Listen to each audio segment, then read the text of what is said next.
Hello everyone and welcome back to another GTA Online video where today we're going to be going back to the yesteryear of the good old Grand Theft Auto days of the mid-2000s in the form of Grand Theft Auto San Andreas and taking a look at some of the vehicles that I think a lot of you will agree need to make a comeback in GTA 5, or GTA 6 if that game will ever exist. Originally this video was going to be a list of vehicles that need to make a comeback in GTA 5. Well, it is, but it's more like vehicles that were in San Andreas that need to make a comeback in GTA 5, because GTA San Andreas was a game which featured a whole ton of vehicles that were unique to the game, which were just so interesting and fun that it makes all the other games in the series obsolete, at least in vehicle terms. So here we go, here's 5 vehicles that need to make a comeback in GTA 5, or 6. Number 1. So the first vehicle on this list is going to be the Rustler. Now the Rustler is basically a fixed-wing aircraft that somewhat resembles a Spitfire among other World War II planes, and GTA San Andreas, being GTA San Andreas, doesn't miss out on the opportunity to give it some mounted machine guns. Now we need a plane like the Rustler to make a comeback in GTA 5 and online, because let's say if you wanted to have a fun dogfight with your friends, like a little friendly competition of sorts, the only choices you have are Blazing Hellfire of Death and Blazing Hellfire of Death. A more tame fighter plane would be a very welcome addition to the game for people who want to have a more down-to-earth dogfighting experience.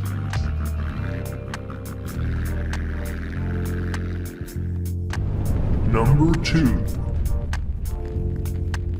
The next vehicle on this list is going to be the Hunter attack helicopter. Now I know that we already have a very similar attack helicopter in the form of the Savage, which is pretty darn awesome, but when it comes to attack helicopters, in a game as big as Grand Theft Auto 5, the choice we have is currently very limited. The choices being the Buzzard, the Savage, the Valkyrie and the Annihilator, which is a pretty crap helicopter anyway, so count that if you will. If Rockstar added a helicopter that resembled an Apache Longbow helicopter, which is what the Hunter is based off, I'm sure a lot of people would flock to Warstock Cash and Carry to get their hands on the helicopter, especially if Rockstar gave it the cannon like the Valkyrie but also having access to missiles. It'd be a pretty powerful force to be reckoned with, to say the least.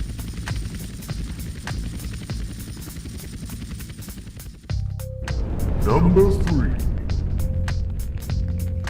The next vehicle on this list is going to be the Vortex Hovercraft. Now this is one vehicle that should be added to the game just to be one of those fun vehicles. Now the Hovercraft never was one of those vehicles renowned for being practical and easy to drive, but the things you could do with it were pretty darn funny, like using it as a glider to fly long distances with a soft landing at the end, and of course driving on both land and sea like with the Blazer Aqua. But could you imagine driving it down Mount Chiliad in online with a bunch of other players racing alongside you? The chaos would be hilarious. Also, any ramp in GTA Online would be like a mini launch pad which would allow players in hovercrafts to pull off some very unique stunts that only the hovercraft would be able to accomplish.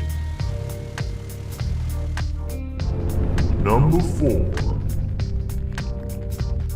And the fourth vehicle on this list is going to be the GoKart. Now do I need to explain why this should be added to GTA 5? The potential for a new class of racing would be made, as well as having a little go-kart to doss around in the world would be pretty funny too. Just imagine people doing drive-bys in one of these things.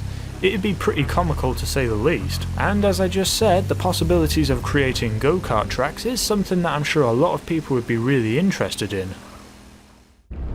Number 5. And the final vehicle for this list is going to be that ramp truck. You know, that truck that had the ramp on the back of it that screamed, "Hey there, you know you want to, just do it. Use me as a ramp, go on, you know you want to," and then you do it only to fail epically. GTA 5 is missing the ramp truck. I'm sure a lot of you out there are like, seriously, this truck on this list? But I feel like it's something that every open world video game that features vehicles should have. Sure, we have the ramp car, but to ramp off of it, the person in the ramp car has to handbrake 180 in front of the car that's going to be ramping off of it, and then you have to make sure that you're all lined up correctly, and it's too much effort. If we had the ramp truck in the game, it'd be great. I'm sure a lot of stunters out there would agree with me when I say GTA 5 needs the ramp truck added to the game. So if you totally disagree with my 5 vehicles for this list, let me know what your personal favourite vehicles of past games that you want to see added to GTA 5. Who knows, through DLC we may even be able to get our hands on some of these vehicles, you never know. But in the meantime, I hope you enjoyed this video. If you did, make sure to leave a like and subscribe to the Pyro Gaming channel for loads more GTA Online videos coming to you very soon. See you around.